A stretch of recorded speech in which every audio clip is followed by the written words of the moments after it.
iba talaga karisma pagka basketball player ka. Diba?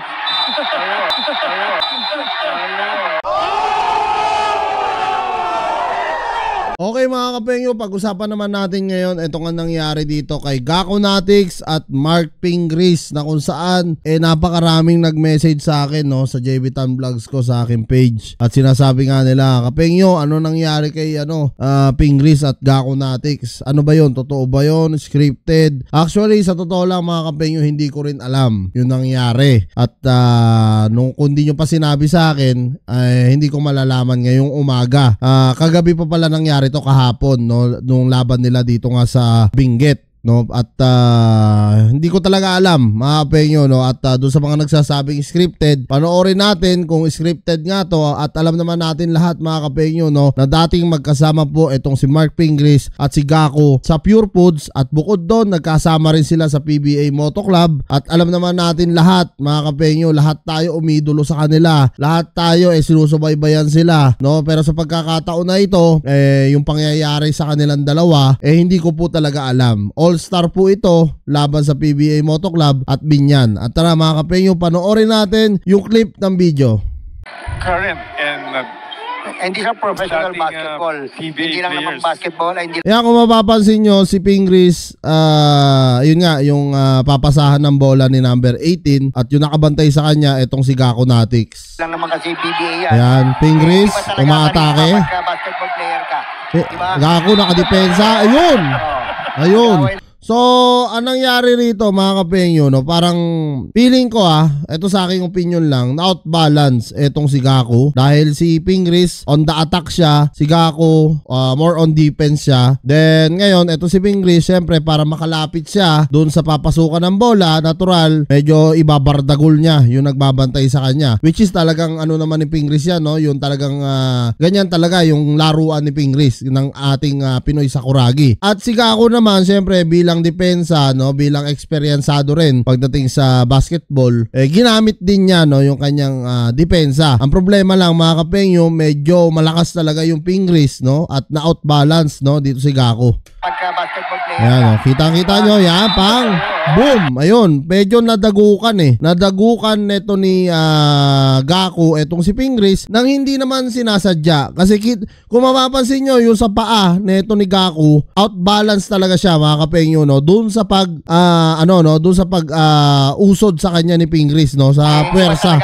Yan yan, tingnan nyo yung paa ni Gako tingnan nyo yung paa niya, ayun na-outbalance siya, outbalance, tumama sa ulo ngayon ni Pingris. So doon sa mga nagsasabing scripted, eto na po, sasagutin ko na kayo. I don't think na may scripted dito, at itong laro nila dito sa pinaglaruan nga nila sa Benguet, talagang totoo to mga kapengyo, totoong laro ito mga kapengyo, na kung saan hindi hindi sinasadyang pagkakataon natamaan ni Gako yung ulo ni Pingris.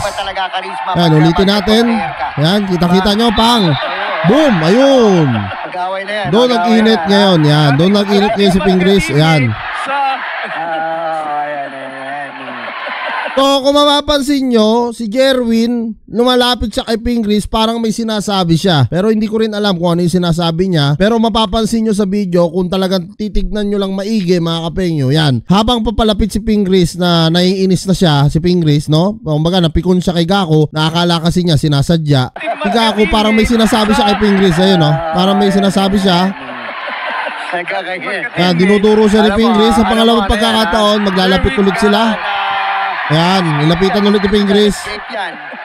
Pero si Jerwin, kung mapapansin nyo, parang ano lang siya, relax na relax lang siya. Siguro, hindi rin expect ni Pingris, o hindi rin expect ni Jerwin na magkakaganyan si Pingris, Siyempre, basketball to, may mga physical talaga na hindi inaasahan. Pero, hindi rin kasi expect ni Pingris Isip siguro ni Pingris, baka sinadya ni Gako, So, kung humingi naman siguro agad ng pasensya si Gako rito, hindi na sana siguro magkakaganyan yung tension. Pero hindi natin alam kasi hindi ko rin alam, bali binabasihan ko lang dito sa video mga kapengyo.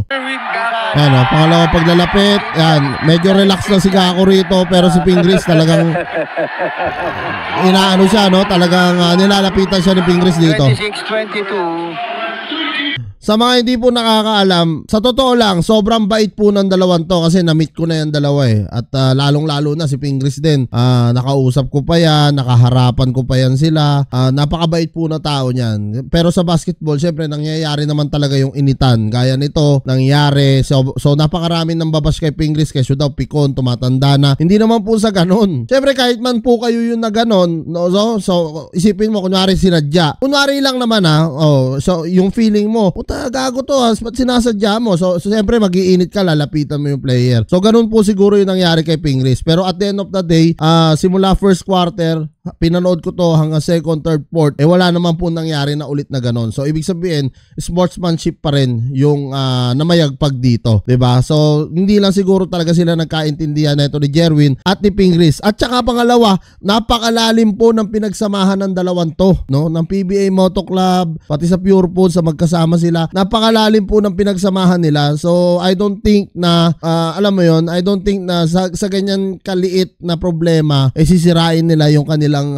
samahan, 'di ba? So yan mga kapenyo, kung kayo nga tatanungin ko, ano nga masasabi nyo dito sa pag-iinitan nitong dalawa ni Gaku at neto ni Mark Pingris, na kung saan alam naman natin lahat at napanood naman natin, wala naman nangyari ng komusyon sa pangalawang pagkakataon. So siguro nga nagkaroon sila ng misunderstanding. So kung kayo, ano rin yung opinion nyo, ano rin yung tingin nyo, paki-comment naman down below para naman mabasa ko rin yung mga opinion nyo mga kapenyo. Ito'y sarili ko lang din pong opinion. So lahat naman tayo mga tao may kanya-kanyang opinion at may mga kanya-kanya tayong freedom of speech. So comment nyo na lang down below at lahat-lahat po yan mabasahin ko.